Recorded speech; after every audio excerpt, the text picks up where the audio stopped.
What is the status of free expression within the V4, within the Visegrad 4? How free is expression here, especially when it comes to the internet? You know that the V4 has a long experience of constant transformation, let's say, in the last 20 years. We started as communist societies, which were, in terms of economy, actually bankrupt back in '89.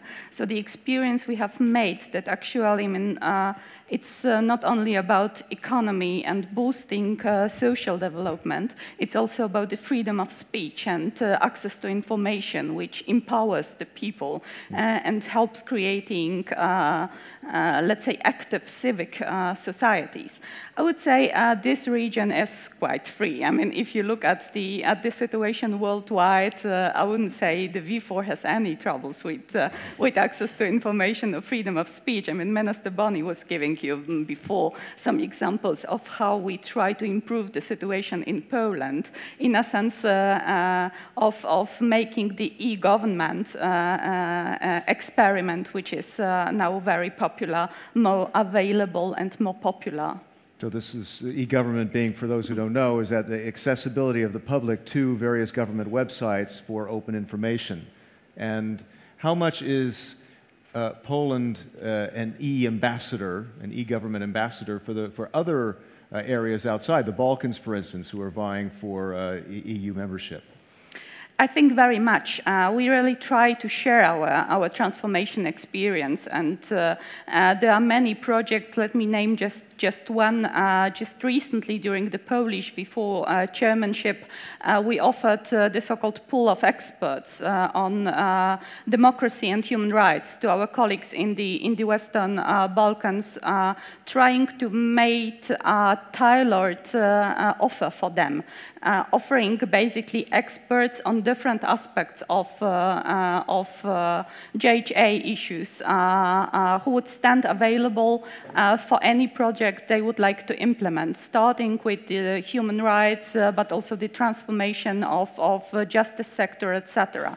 And this offer, which was just started 3 months ago, actually starts to be quite effective, and we hope that this will be, let's say, another firm brand of the Visegrad 4. But it's not only about Western Balkans. I mean, the same offer goes to the so-called Eastern Partnership, meaning countries who are Eastern neighbors of the European Union, who also, I mean, face some deficits and who need our assistance in terms of transforming the societies and the economies. Okay, and just as an invitation for the audience to get involved, I'd like this to be an exchange of views, so we'll go to your questions as soon as we can, once we go through the panel, first of all.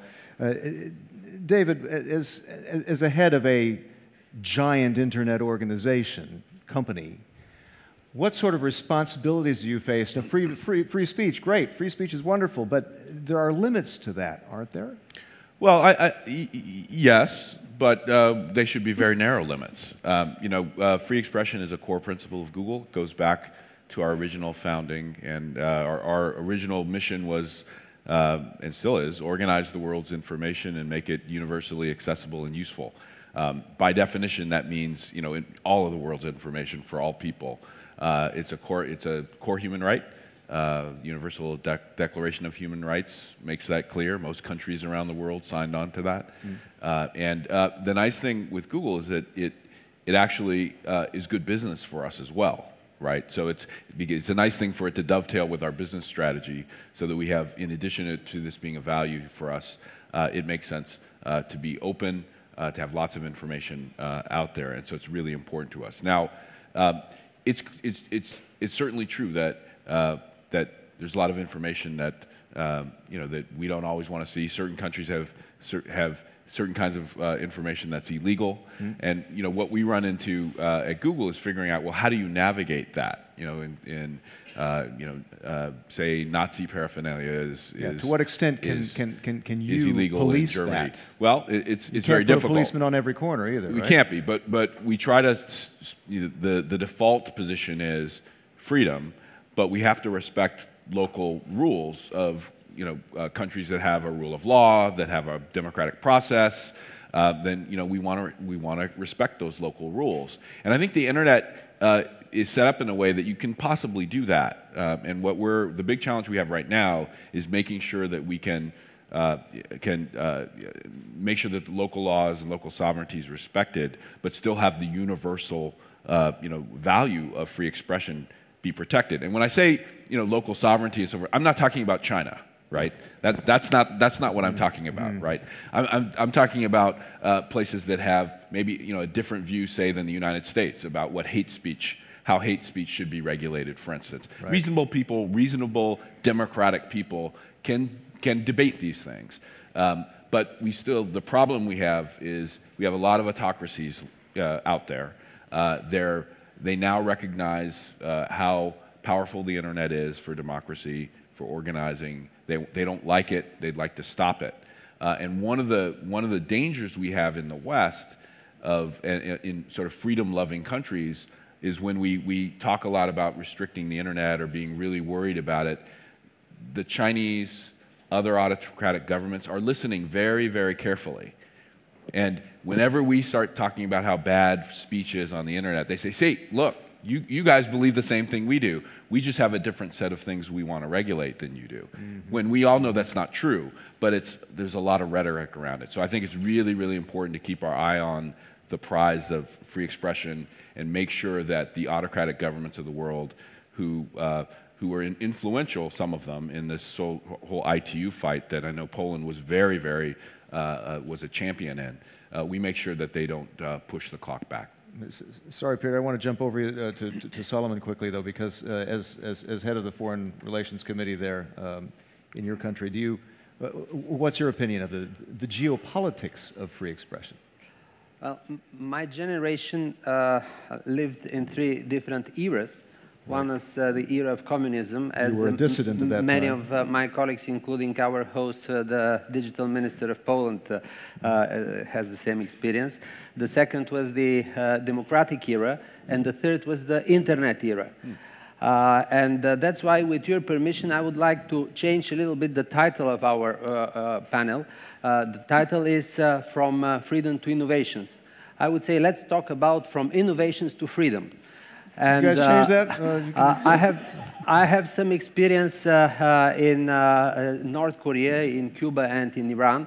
And I can assure you that what we desperately need to provide democracy in this country, this is innovation.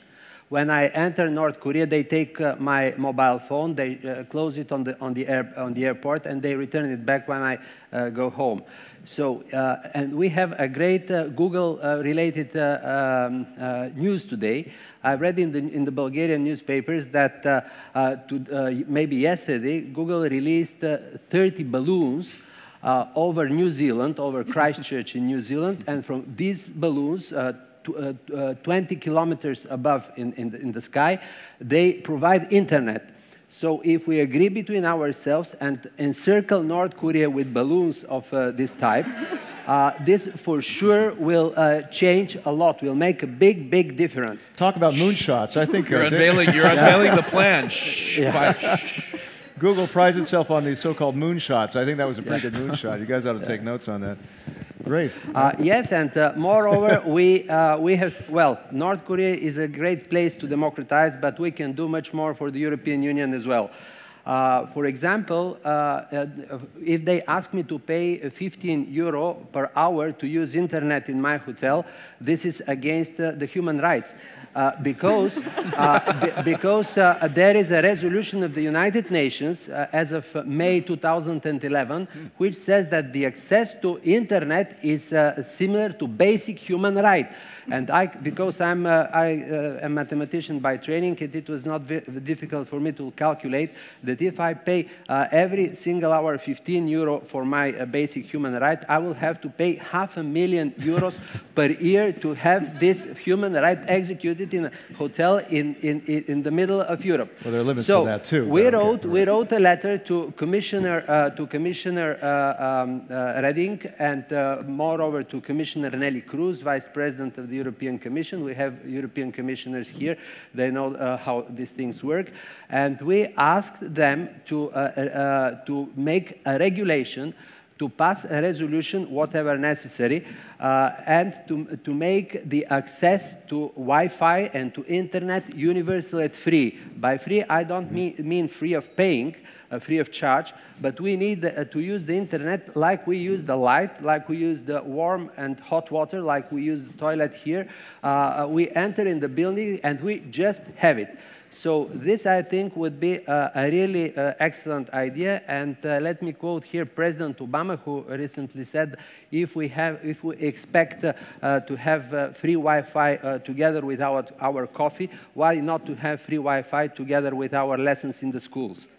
Okay, very good. Let's go over to Peter. Peter, we talked about an angle with the European Commission as well, about how you wanted to promote more media freedom, but there were limits to that. What are you trying to do about that? Yes, so there is a citizen initiative in the European Union for media pluralism, and I drafted with a Belgian and an Italian friend the proposal, and it's a two-folded proposal. One goal is to require EU member states that they provide sufficient safeguards for the independence of the media boards which are supervising the media system of EU member states. The other is about making sure that too much economic concentration of media ownership is not limiting media pluralism. And I think it is especially important for Central Europe and Eastern Europe, especially the first part that I mentioned, to limit the restrictive power of the government, because as David said, it's really important not to limit the freedom of communication of the internet. And unfortunately, in the European Union, we made a huge mistake, I think, with the so-called Audiovisual Media Services Directive, which blurred the line between regulating television and regulating the internet without caring about solid constitutional justification for doing so. At the same time, in that directive, our European Union failed to require member states to have such safeguard for the independence of the media councils. And the result of that is that although there is nice free communication on the internet, on Google Meets and Facebook, but for example, in my country, Hungary, those people who are communicating freely in these internet-based ways are a minority. And if governments can control the majority of communication channels, those who are communicating nicely freely in the minority group, which is communicating in the internet, cannot function as a checking power over abuse of political power, over corruption, and all those things that are sort of special danger, unfortunately, in our democracies in Central Europe and Eastern Europe. Okay. Do we have any questions, first of all? Not yet. Okay. I think there is the issue of the limit of freedom of expression, though. I mean, you and I discussed this, Peter, yesterday about hate speech, for instance, and you mentioned that too, David, as well. Henrika, what do you think the limits are, and how do you try to combat hate speech and other things like that that are on the internet? I mean, this is a very valid but also a very difficult question. Yes. Because I would share the opinion of my colleagues here that the freedom of speech should be basically, I mean, regarded as a core human right. And it's always very difficult to find a proper balance in order to limit in a way which would still be, let's say, digestible or somehow comprehensive. Are there existing laws that can be used to prosecute prosecute that, or do you need other laws for that? I think in Poland the situation is quite clear, and I think in many countries of Europe, I mean, there are some basic rules which try to regulate it. You know that my boss, Minister Sikorski, is quite active when it comes to combating hatred and hate speech in the internet, also being very active in a legal sense himself and trying to limit what is happening, for example, on internet fora. But this always needs to be, regarded as or tackled very smartly, because it's not so easy to define where the border is. Can I just make a David, comment yeah. on that? Sure. One of the things that's also on the internet, when people talk about hate speech and bad things on the internet that offend people or that hurt people, one of the things that's underappreciated is the power of counter speech. Right? Just as the internet allows people who want to say bad things some pretty effective tools to say them, it also allows people who want to, condemn those people. They have the access to the same tools as well. And we're starting to see a lot of NGOs, groups, civil rights groups, and so forth, start to use the tools to really combat free speech, to make, to make people who express these kinds of views the pariahs that they really are, right, in society, and expose them, expose their lies, and so forth. There's nothing like sunlight, being put on some of those groups to really, to make them less attractive to some people who aren't that knowledgeable. But I think that there are things that you sometimes need to do to restrict and to punish. But I think counter speech is something we really need to do. Okay. I have a question. Yeah, sure. I have a question. Why do we take out the hate speech in internet from the context of the rest of the hate speech? Whether the hate speech is on internet or is in the printed media or is in the electronic media, on the television, on the radio, I think it is hate speech anyway. You still have to go after it no matter and what. Yeah. it deserves a unified approach. Right. Part of it is the anonymity. Right, the internet gives you a lot of anonymity and to organize, hate speech without anyone knowing who it is, and that's part of you can do that offline too, but that's part of the problem. Yeah, Peter? Yeah, just one thing, let me mention that there are flyers of a book back there which is about this subject, and in some chapters I think there are some helpful answers, and I again agree with David that counter speech is a really very important response to such speech. And instead of limiting the speech of individuals, which limitations will be avoided by those who really want to incite hatred, instead of doing that, we should focus on protecting people from situations and speech that creates imminent danger, a standard that was developed in the United States by court, and that I'm very proud of that in courts in Hungary followed in a way. And another thing to do is to focus on somehow, and I think it is rarely talked about, and we should be conscious about that, our states should do something, and an Australian author friend in that book argues for it.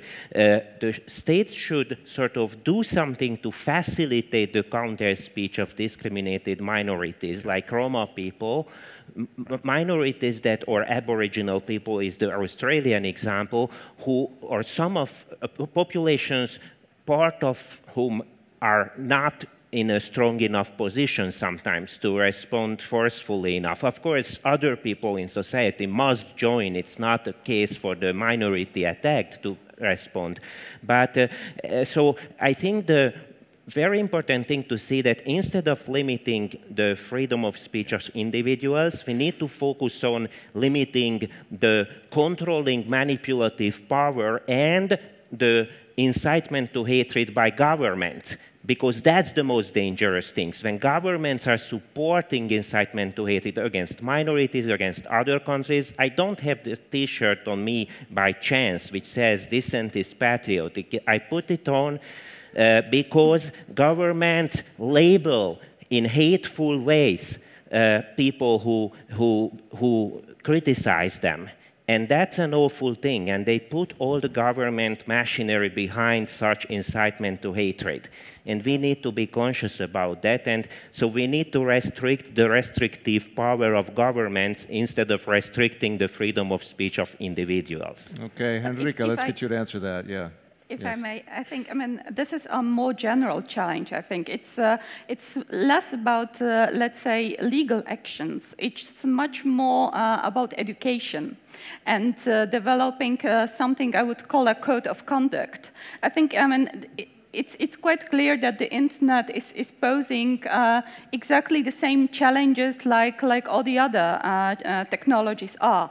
I mean, people are anonymous there, and this obviously gives some incentives to be maybe more aggressive or more blunt you would normally be. Still, I think it's not a question of regulating it.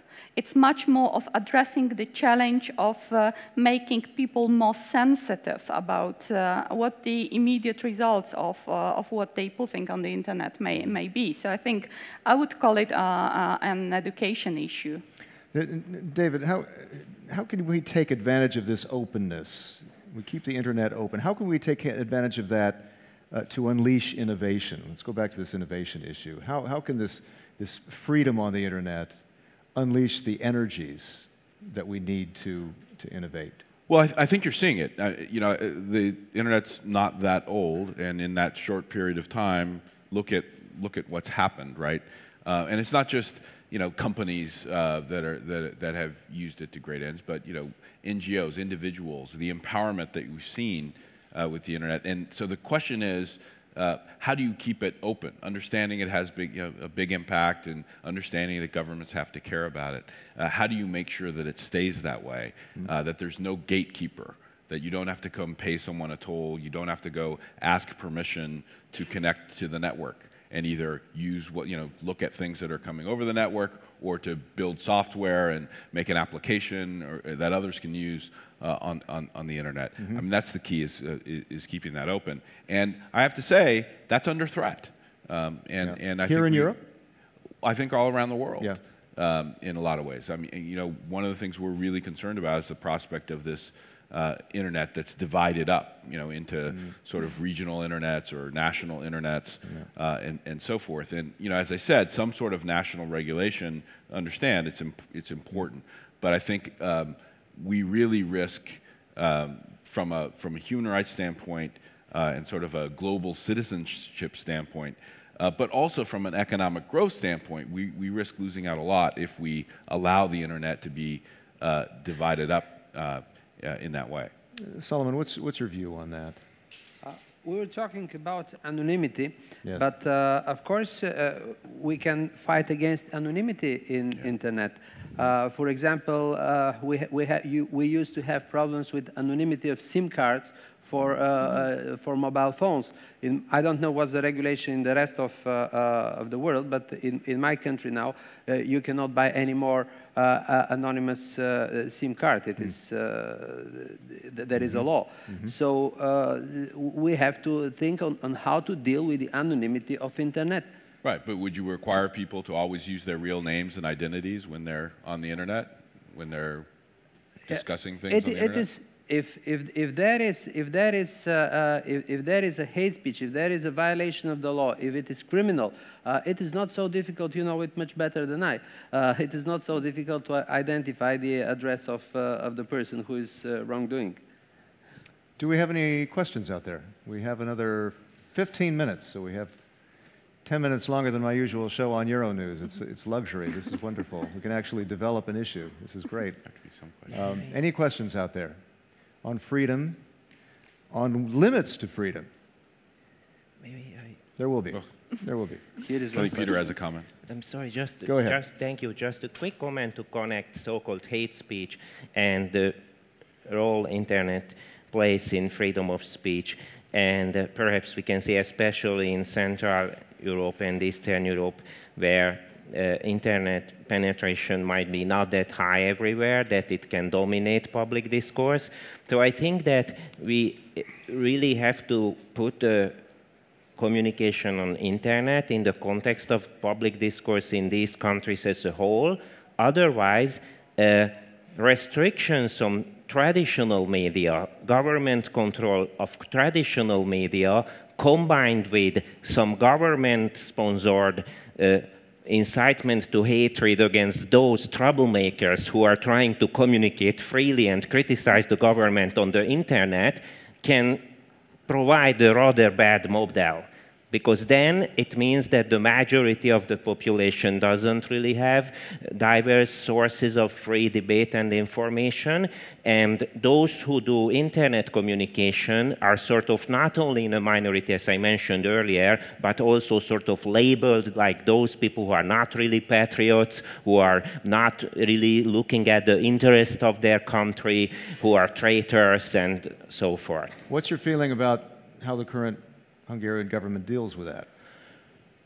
Oh, that's a tough one. That's a long story. Let me perhaps say that the way the current government is dealing with press freedom these days, which is very restrictive, I think it only takes time that system of media control that they built will collapse, because in Hungary, press freedom and freedom of speech is a very, very worthy, precious tradition in our culture and history. It's sort of a tragic tradition in our freedom fights, and in Poland there might be similarities in this, in how our countries were fighting for independence.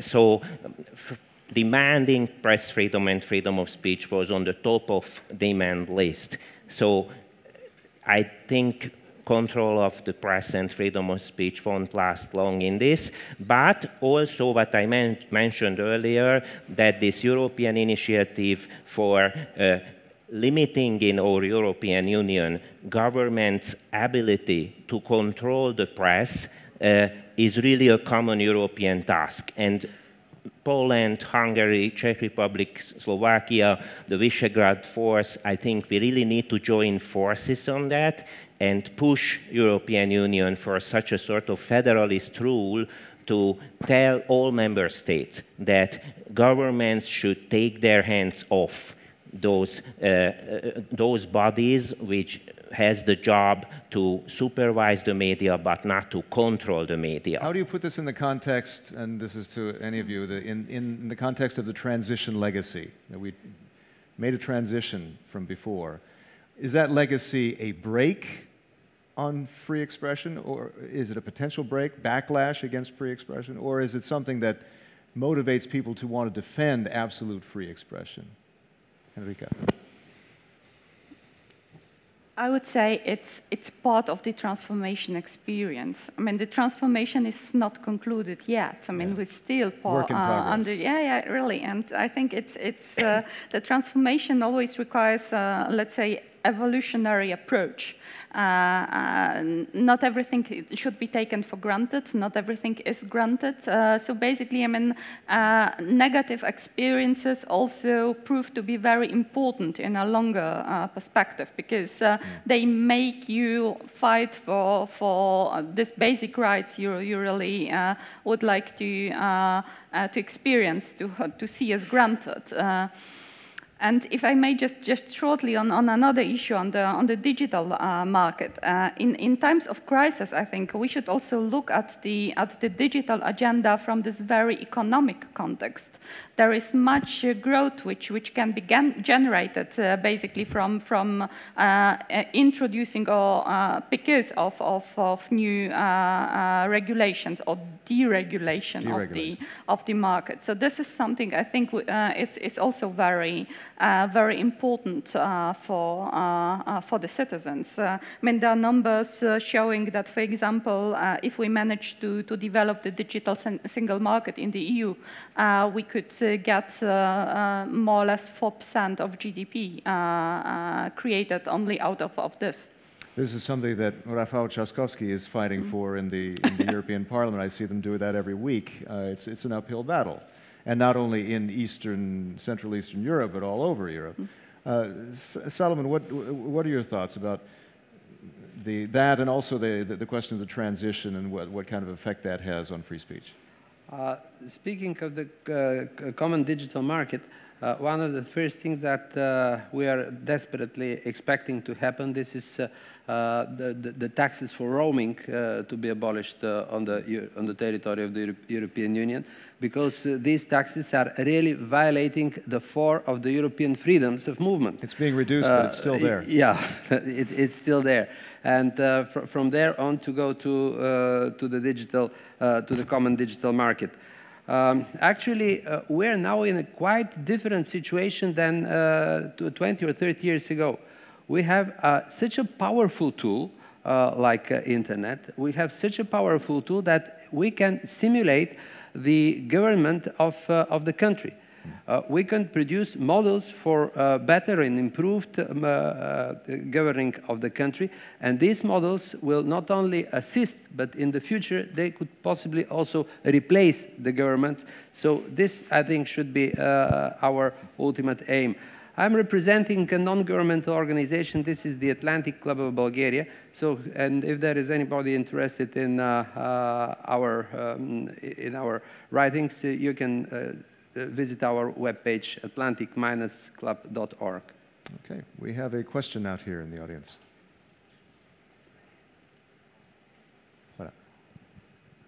Avatars of the government. Interesting. But what's your name? Sorry? Piotr Pacewicz, again, a journalist. Yes.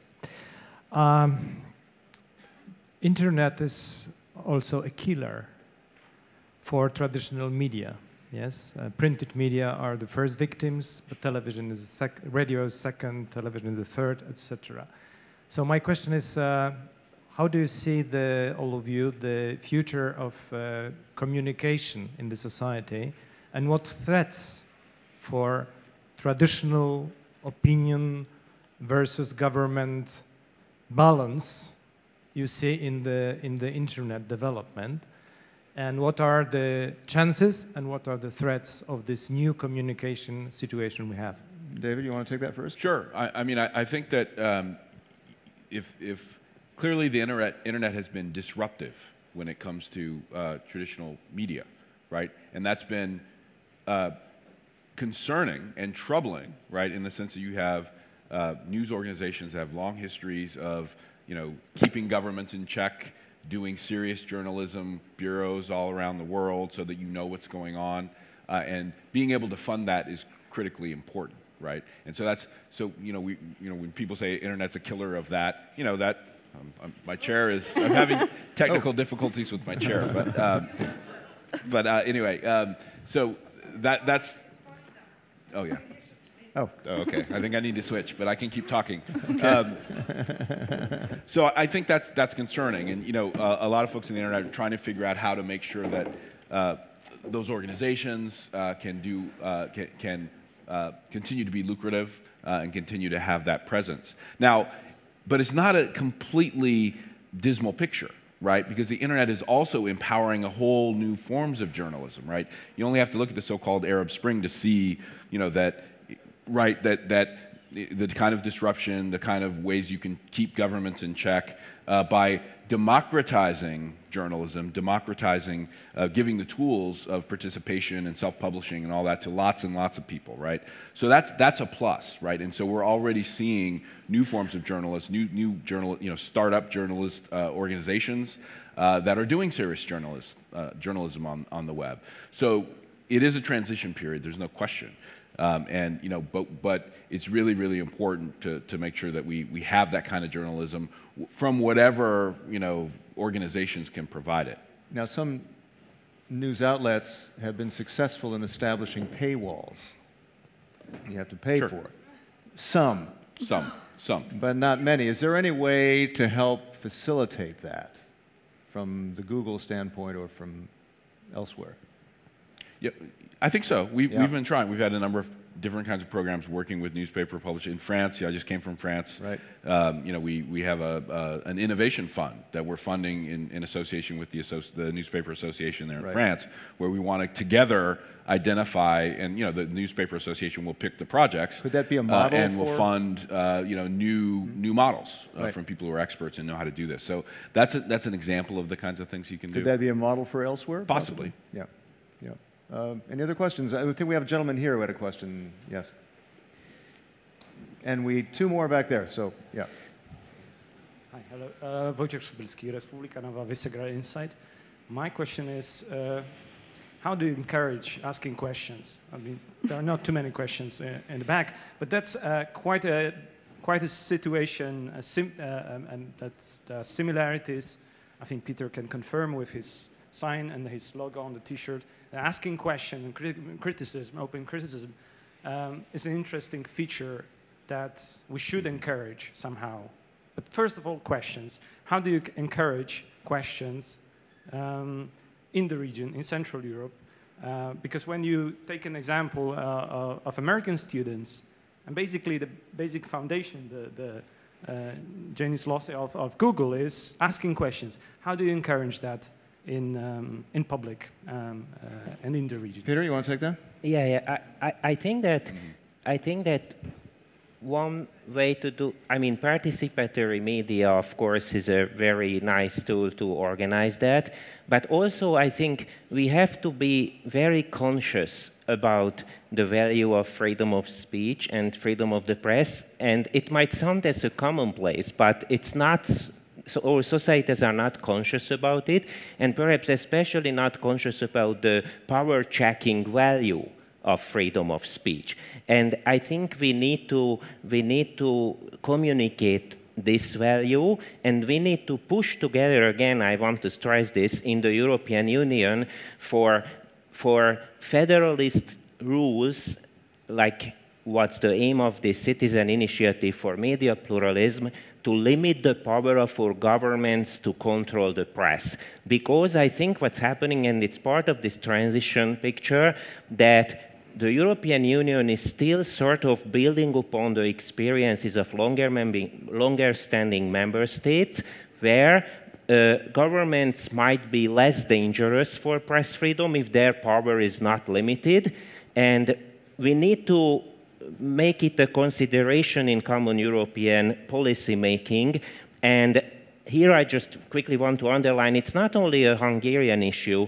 In the European media law, the Audiovisual Media Services Directive, the European Commission proposed such a rule that would demand all member states and it was knocked down. It was knocked down, and it's not the Hungarian government who knocked it down. Thus your petition drive right now. Yes. So it is, and so until in Europe we let governments to control major portions of the media, then people might have fears to raise questions, because they might be afraid of that they will belong to a small minority, and they will suffer from their work at their workplace and elsewhere if they speak up. So we should push for restricting the restrictive powers of government in Europe. Okay, this also could be a whole panel day-long discussion I would love to do, but we have a gentleman over here for one question. We have actually technically 30 seconds left, so let's see what we can do with this. Okay, Lech Pankiewicz, physicist, director of Center for Theoretical Physics of Polish Academy of Science. I wonder why you are so much afraid about hate speech. The internet is actually a platform where not only hate speech is a problem, it just allows everybody to raise any opinion, whether it's an intelligent opinion, truth, or simply a lie. And as a consequence, citizens have paradoxically more problems in getting qualified information. Consider anti-vaccine websites. If they become popular, people will start dying. People don't die because of hate speech, at least not here in Europe. But if children will stop to be vaccinated against some life-threatening diseases, they will start dying once the number increases so that there is a percolation. I think that's much more profound problem than hate speech. Thank you. Okay, very quickly, Solomon, you got the last word. How do you deal with something like that? How do you find a balance in that? Well, if we treat internet like existing media, I think the balance could be found relatively easier. Okay. Like the traditional media. But there is one thing that we didn't have the time to discuss, and which I think is very relevant to this topic and extremely important. This is the cybersecurity. NATO has recently decided that the cybersecurity is among its top priorities, and constant cyber attacks between the West, China, Russia, Iran, Israel, etc., etc., etc., prove that indeed the internet is much more powerful weapon than the nuclear weapon. And we have 1,000 agreements about the nuclear weapons, and we do not have agreements between ourselves on how we can attack each other with this more dangerous than the nuclear weapon, the internet. A final interesting appeal. Thank you very much to all of you on the panel. Let's give them a big hand. Thank you. Thank you.